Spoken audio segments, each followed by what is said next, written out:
Welcome to the Board of Park Commissioners meeting for Tuesday, December 4th. Please call the roll. Mr. Cappers. Here. Mr. Emmerich. Here. Mrs. Westphal. Here. Okay, you have before us in our packets today the minutes of our last meeting. Are there any additions, corrections, or deletions of those minutes? And I think you may have gotten those in advance by email. Yes. So if you have had the opportunity to review them, if there's no changes, I'll entertain a motion to adopt those. Motion to adopt. I'll second that. All those in favor signify by saying aye. Aye. Opposed? They are adopted. Okay, reports. Mr. Drake, good afternoon. Good afternoon. And good luck to you. Thank you. But do you have anything to add to your report, sir? I would add, I did get paperwork in the mail last week from juvenile court. 3 individuals were caught that had tagged the skate park. And so 1 juvenile and 2 adults. So we are seeking restitution. Paperwork's been turned in, and so we'll move forward with that. What kind of price tag you put on that? Well, we did the work in-house. Materials was about $250 plus labor, so it was a $500 incident, but Okay. they did get caught. Good. Good. That's all I'd add. Okay. Tell me about the trees downtown. I'm getting some questions about the trees that we're taking out and maybe what we're putting in. Yeah, so what we did, we've gone around and evaluated. A lot of our trees are to the point they're growing into the tree grates.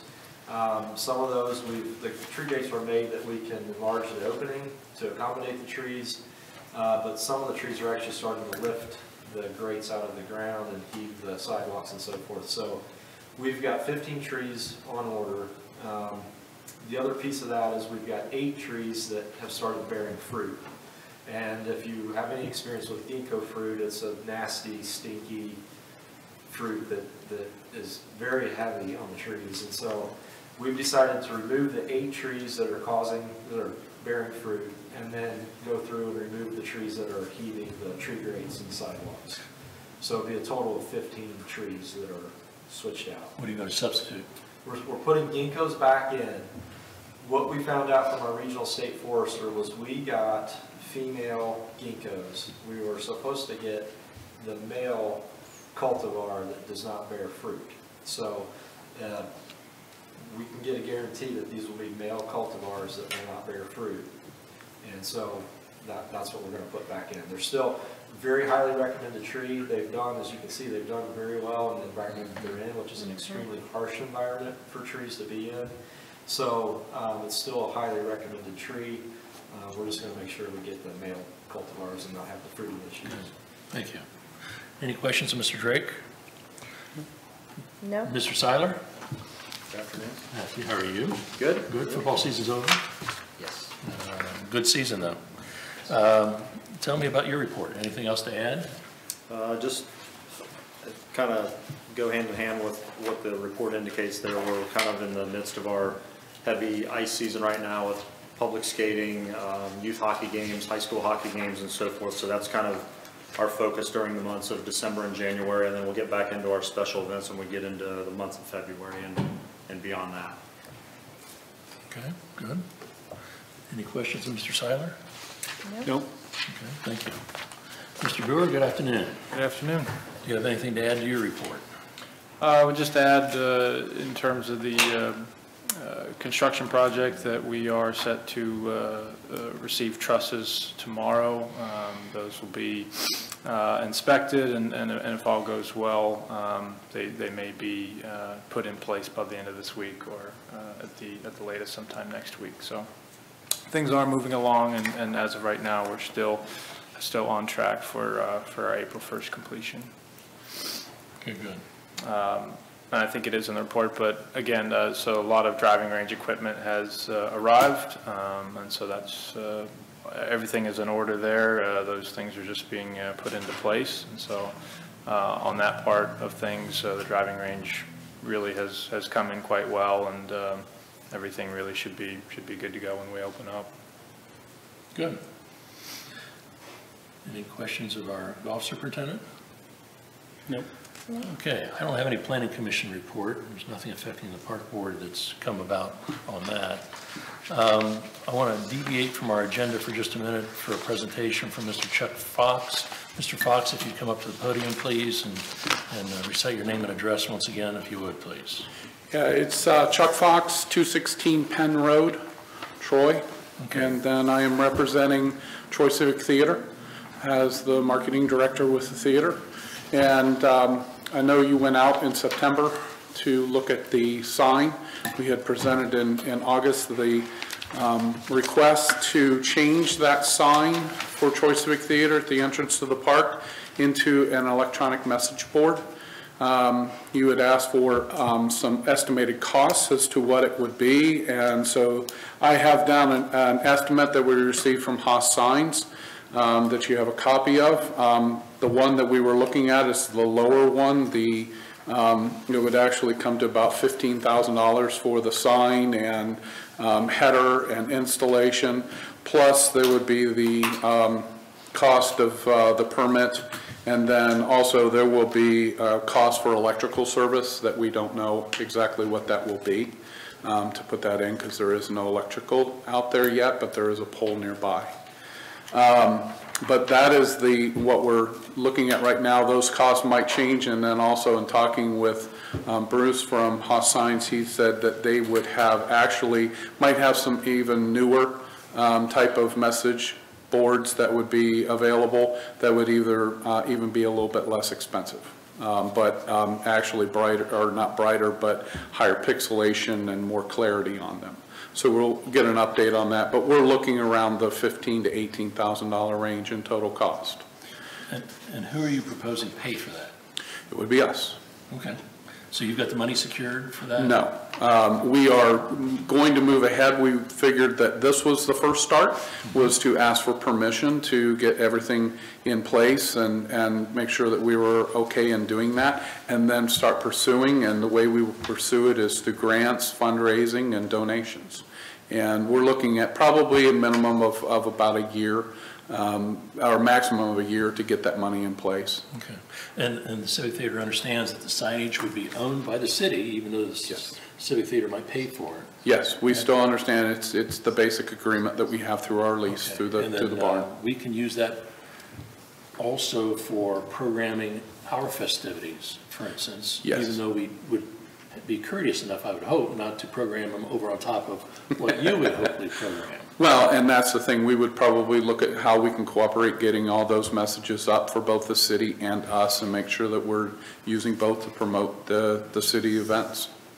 Mr. Seiler, do you see any problem with a conflict of an electronic changing sign directly opposite yours? I don't foresee any issues that I can think of. Okay. Okay. All right.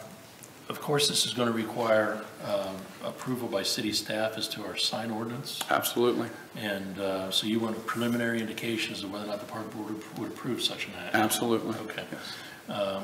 Thank you very much. I appreciate it. Thank you. Does either one of you guys have any problems with such a signage out there if they pay for it? And we have also a joint control over the messages? I have no problem with it. No, not at all. I think that gives you preliminary indication that that would be acceptable to the Board of Park Commissioners. We're not taking any motion on resolution on it right now because we need a final draft of what's happening. Okay. But I think you've got enough now for fundraising events and things of that nature. Sure, and that gives us, should we go to the planning commission and talk to them next, or should we just go ahead and start working on fundraising? I don't think you need to go to Planning Commission next. Okay.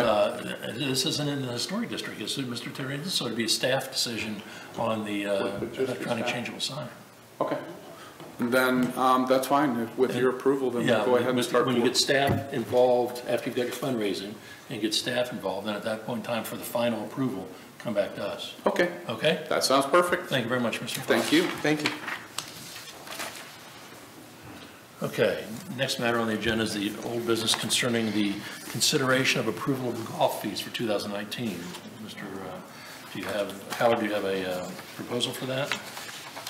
Yes, so I think submitted along with my report was the 2018, what fees were last year, along with the 2019 fees, and highlighted in yellow are any and all changes or additions that would be made. And I see it in the highlights, you basically added $5 to $10. Yeah. Now, did you do a market survey concerning the memberships at the other local golf courses? Yep. What did that find out? What did you find out on that? Really, we're fairly consistent with our nearest competitors, which would be Echo Hills Golf Course, also Castle Hills, the two nearest city-owned golf courses, and then really the nearest privately owned golf course would be Homestead. So our fee structure really is fairly close and in line with subtle differences between each golf course, just, you know, according to preferences that each golf course would have. But yeah, as far as those go, our full memberships and also our past memberships are very much in line with those. Okay. And how did you determine the range fees? Yeah, so range fees, some of that was looking at the old pro forma that Mr. Green had put together originally when the idea of a driving range was put in. And then kind of looking at, again, what do some of the other golf courses around here charge for range balls, and then Echo Hills being the closest area, and then also looking at what the new driving range on 25A long shots, which would, you know, be the most nearest competition, and kind of, you know, keeping things just slightly underneath that. Was the intention there. As far as the actual, you know, range passes, the structure there was really based off of what I've done previously at the last golf course that I managed, which was to, you know, take based on the length of the season to look at about what would the cost of 60 medium range medium baskets be, and use that as the kind of the tipping point for what an unlimited range pass would be for an adult, and then base fees for seniors and juniors accordingly. And I noticed for the first time we're having a non-golfer ride-along fee. Is that a big deal? Yeah, that's something that, again, is fairly common at other golf courses, and one that is able to generate a little bit of extra revenue for the golf course. But the idea being that, you know, we do have quite a few people that will ride along for the course of 18 holes with somebody and not play, not bring clubs. And in the past, the precedence has been for that to be free.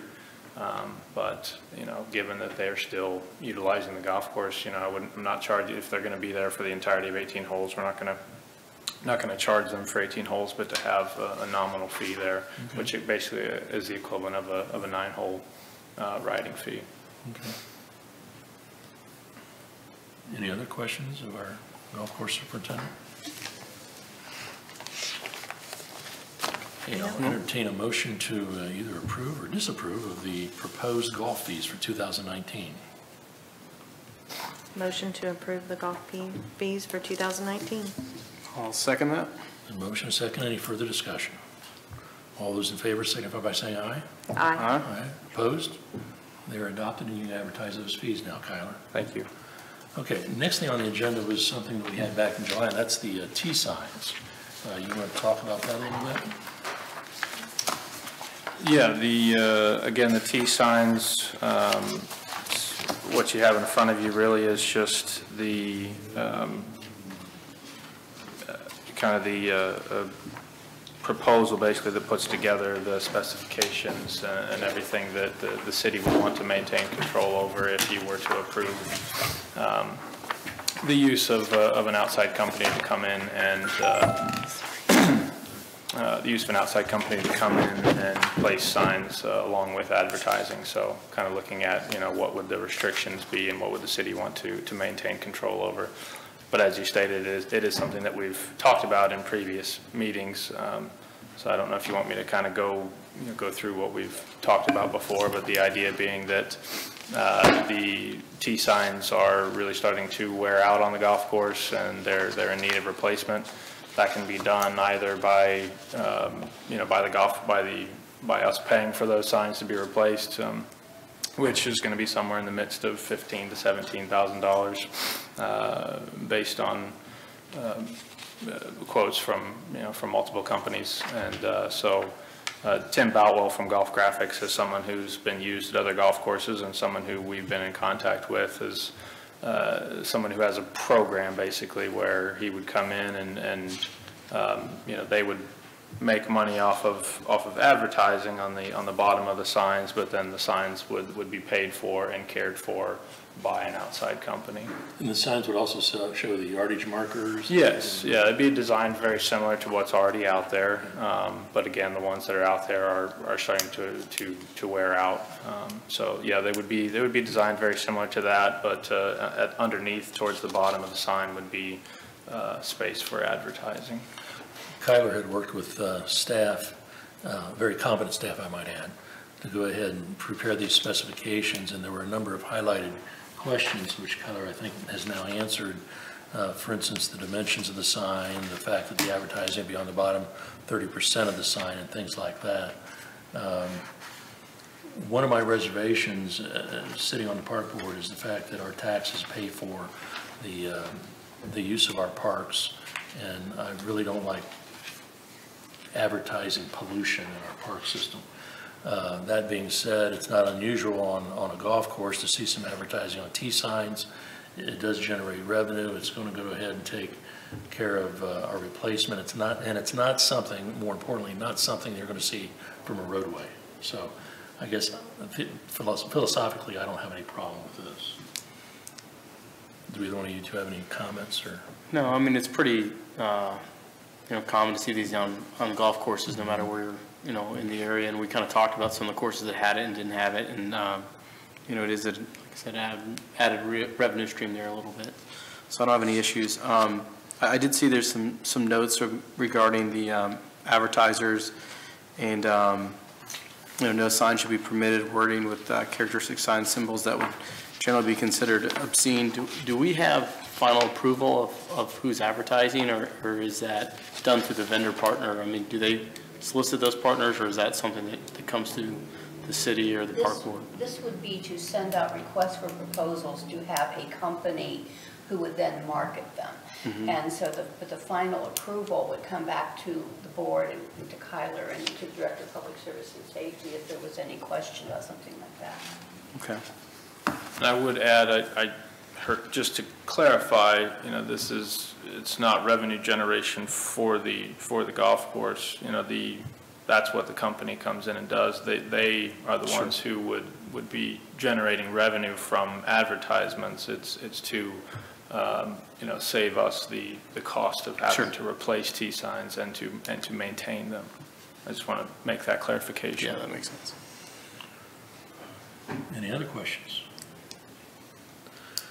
Well, I would move that we go ahead and submit a request for proposal on the T signs with the specifications that have been recommended by Mr. Boer, and I so move. Is there a second? Yeah. Second by Mrs. Westfall. Any further discussion? All those in favor signify by saying aye. Aye. Opposed? Passes unanimously. Thank you for your work on that. Thank you. Will staff go ahead and contact the newspaper for these proposals? We will have an advertisement. It'll be posted on our website. We can send it to any vendor that Mr. Boer would have information about, but we will publicize it to the extent that we can, and the proposals will come back on a specified date and time to be opened and reviewed. Similar to bidding, but the sales request. So you'll coordinate that with a list of vendors? If there is a list, we know one. Right. There might be others who are interested once they see some information about it, but I don't know. I'm not off. Thank you. Okay. Mr. Boer, do you have anything else? I do not have anything else. One of the things you do have is a discussion about perhaps naming the restaurant out at Golf. Remember? Yes. One of the things we'd like to do is we're going to put a lot of money into this new clubhouse out there, and it's going to have a cafe or a restaurant of some sort, and we need to go ahead and think about a name that we want to name it, so that we can go ahead and start advertising the use of that facility and start its brand. I don't have any name in particular. Do you, either one of you two thinking about, you know, the Westfall Kitchen or anything like that? I was thinking Captain's Court Cafe. Yeah. If not, I had an idea that perhaps we ask staff if they would prepare some sort of social media contest for suggestions as to names that might be appropriate for the new restaurant at Miami Shores. And that'll give us hopefully a good selection of names of which we can choose from them or not choose from them as we desire. What do you think about that idea? Sure. Yeah, I like it. Okay. Kyler, would you make sure that you coordinate that with staff and Yes, and post absolutely. that to social media and maybe have some sort of contest available? Absolutely. Okay. Thank you very much. Mr. Titterington, do you have anything to come before the commission? Mr. Kegley, I see you out there. Do you have anything you want to discuss? Thank you. Anybody else? Okay. I would next move that we go into executive session to consider compensation of public employees. I will second that. Okay, all those in favor signify by saying aye. Aye. Opposed? Okay, we stand in executive session.